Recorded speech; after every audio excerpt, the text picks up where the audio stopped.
Oke guys, balik lagi bersama kita cari cuan. Nah, bagaimana nih? Hadirin-hadirin semuanya, para pejuang-pejuang cari cuan.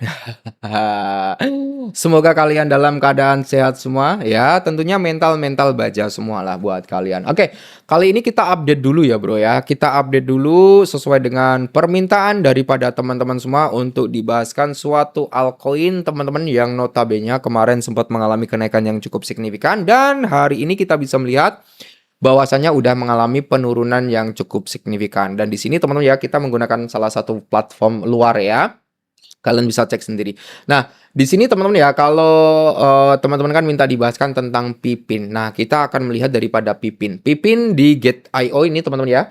Di sini ada market spot, ada margin, ada market feature-nya. Nah, jadi kita langsung fokus ke Pipin di sini untuk melihat bagaimana prospek kelanjutan daripada Pipin setelah dia mengalami anjlok dan membuat orang banyak sangkut di market Pipin. Nah, kita bisa melihat ini kita mengacu pada ini ya, pada kinerja dalam time frame 1 jam. Oke, sorry bukan 1 jam. Kita lihat daripada Pipin. Nah, di sini kita akan melihat Pipin dari sentralisasi exchange Max Global datanya. Tapi kita akan melihat dari sini dulu.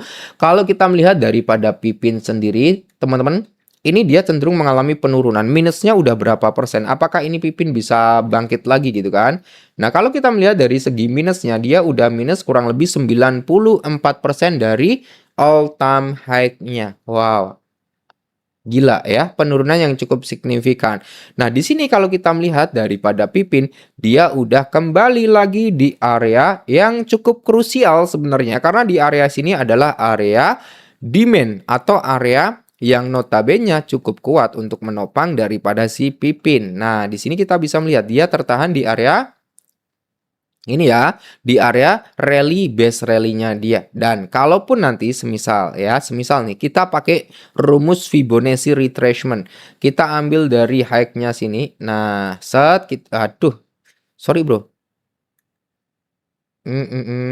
Bentar ya. Aduh, ya kan ini error mousku soalnya, agak error nih. Nah, kita ngambil dari sini ya.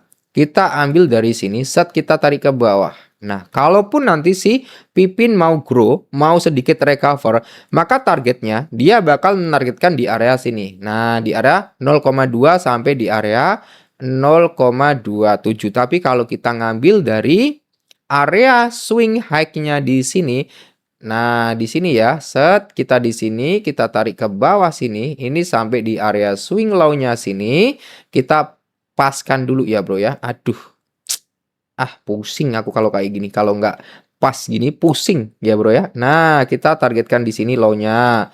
Oke, kita ngambil di high-nya di area sini. Oke, pas. Nah, maka dia bisa menargetkan harga yang jauh lebih tinggi lagi, yaitu di area sini, di area 0,4 ya. Cuman yang perlu kita waspadai dan hati-hati adalah di area ini nanti. Area ini akan cukup krusial, cukup kuat untuk memantulkan harga.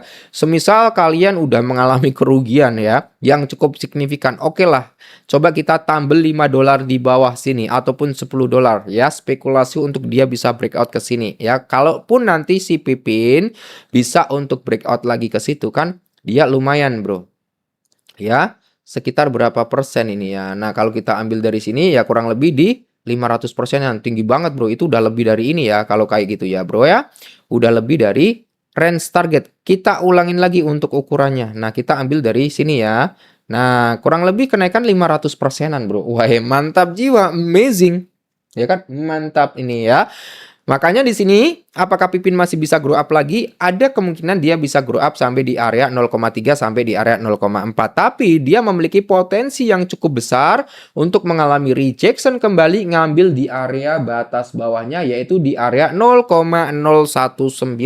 Kita perlu waspada dan hati-hati di area ini ya. Ini adalah area support terkuat daripada si Pipin sebelum terjadi kenaikan harga yang cukup signifikan. Jadi kita perlu waspada dan hati-hati di range harga bawahnya sini. Gitu, brother. Ya, jadi untuk Pipin sendiri ada prospek atau potensi untuk grow lagi sampai di mana? Ya di area sini, di area konsolidasi atau bisa kita katakan area supply. Ini yang cukup krusial nanti ketika si Pipin menyentuh di area supply, ya dia akan mengalami rejection. Kurang lebih mungkin pola pergerakannya itu akan jadi seperti ini. Ingat, konteksnya set turun, dia membuat area support. Naik lagi membuat area resisten dan turun. Set dia ngebreak area supportnya ini kan. Set terjadilah perbedaan dari tren bullish menjadi bearish. Terjadi yang namanya fase konsolidasi. Nah, ini kita sebut area supply sebelum dia meneruskan untuk turun. Ketika nanti dia break nyentuh di area supply sini, kemungkinan akan ada reaksi rejection dulu. Kalau rejection mampu kuat menahan, dia akan menargetkan di area 618. Tapi kalau ini nggak kuat menahan, dia akan kembali mencoba di area sini. Kalau terbentuk yang namanya pola double bottom, maka dia bisa grow naik lagi. Tapi kalau nggak membuat pola double bottom, dia akan turun sampai di area 0,002. Nah, itu dia. Oke, jadi konteksnya itu dia ya.